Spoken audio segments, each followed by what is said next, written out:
การฟังอย่างมีสติฟังด้วยใจเปิดนำไปสู่ความเข้าใจและปัญญาสวัสดีท่านผู้ฟังทุกท่านครับวันนี้เราจะมาพูดถึงเรื่องที่ดูเหมือนง่ายมาก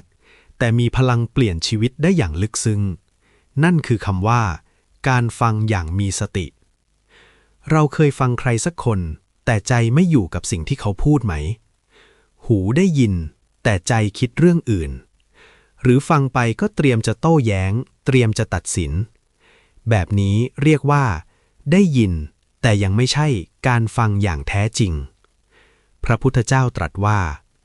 การฟังธรรมโดยแยบคายเป็นเหตุให้เกิดปัญญาวันนี้เราจะมาดูกันว่าการฟังอย่างมีสติฟังด้วยใจเปิดช่วยให้เราเข้าใจชีวิตเข้าใจผู้อื่นและเข้าใจตนเองได้อย่างไรความหมายของการฟังอย่างมีสติการฟังอย่างมีสติไม่ใช่แค่การใช้หูแต่เป็นการใช้ใจที่ตื่นรู้ฟังอย่างมีสติคือฟังโดยไม่รีบตัดสินฟังโดยไม่เอาอัตตาเป็นศูนย์กลางฟังโดยรู้ตัวว่าขณะนี้ใจเรากำลังรู้เสียงรู้ความหมายในทางพุทธศาสนาการฟังคือส่วนหนึ่งของสัมมาสติคือการรู้เท่าทันอารมณ์ความคิดและปฏิกิริยาที่เกิดขึ้นในใจขณะเราฟังคำพูดเสียงหรือแม้แต่คำตำหนิถ้าเราฟังโดยไม่มีสติคำพูดเพียงเล็กน้อยก็กลายเป็นไฟแห่งความโกรธแต่ถ้าเราฟังด้วยสติคำพูดเดียวกันนั้นอาจกลายเป็นบทเรียนแห่งปัญญาเหตุผลตามหลักพุทธพระพุทธเจ้าทรงเน้นย้ำเรื่องโยนิโสมนสิการแปลว่าการใคร่ครวญโดยแยบคายการฟังอย่างมีสติคือการเปิดโอกาสให้โยนิโสมนสิการทำงาน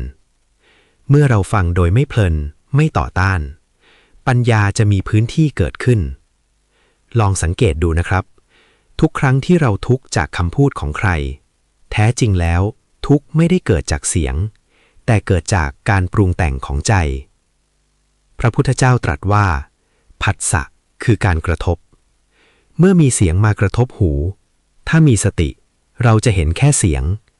แต่ถ้าขาดสติใจจะปรุงต่อเป็นชอบไม่ชอบโกรธเสียใจการฟังอย่างมีสติจึงเป็นการตัดวงจรทุกข์ตั้งแต่ต้นทางตัวอย่างในชีวิตประจำวันลองนึกถึงเวลาที่มีคนตำหนิเราถ้าเราฟังด้วยอัตตาใจจะปิดทันทีรู้สึกถูกทำร้ายถูกดูถูกแต่ถ้าเราฟังด้วยใจเปิดเราจะถามตัวเองว่าสิ่งที่เขาพูดมีส่วนจริงไหมมีอะไรที่เรานำไปพัฒนาได้บ้างแม้คำพูดนั้นจะไม่สุภาพแต่สติจะช่วยให้เราแยกเนื้อหาออกจากอารมณ์นี่คือพลังของการฟังอย่างมีสติมันเปลี่ยนศัตรูให้กลายเป็นครูเปลี่ยนเสียงรบกวนให้กลายเป็นธรรมะการฟังอย่างมีสติไม่ได้ใช้เฉพาะเวลาฟังธรรมแต่ใช้ได้กับทุกอย่างในชีวิตฟังคนที่เรารักฟังคนที่เราไม่ชอบฟังเสียงของโลกและที่สำคัญที่สุดฟังเสียงของใจตัวเองเมื่อเรานั่งเงียบๆและฟังใจเราจะเห็นว่าใจเราพูดตลอดเวลาถ้าไม่มีสติเราจะเชื่อทุกคิดแต่ถ้ามีสติเราจะเห็นว่านี่คือความคิดไม่ใช่ตัวเราตรงนี้เองที่ปัญญาเริ่มงอกงามและความทุกข์ค่อยๆ คลายลงวันนี้ผมอยากชวนท่านผู้ฟังเริ่มฝึกง่ายๆเพียงข้อเดียวเมื่อฟังใครให้รู้ตัวว่าเรากำลังฟังไม่ต้องรีบตัดสินไม่ต้องรีบตอบแค่ฟังด้วยใจที่เปิดและอ่อนโยนถ้าทำได้บ่อยๆท่านจะพบว่าความเข้าใจจะเพิ่มขึ้นความขัดแย้งจะลดลงและปัญญาจะค่อยๆเติบโตอย่างเงียบงามการฟังอย่างมีสติไม่ใช่แค่ทักษะการสื่อสารแต่คือ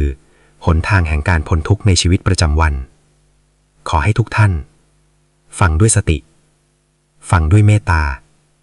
และฟังจนเห็นความจริงของใจตัวเองขอให้ทุกท่านเจริญในธรรมครับสาธุ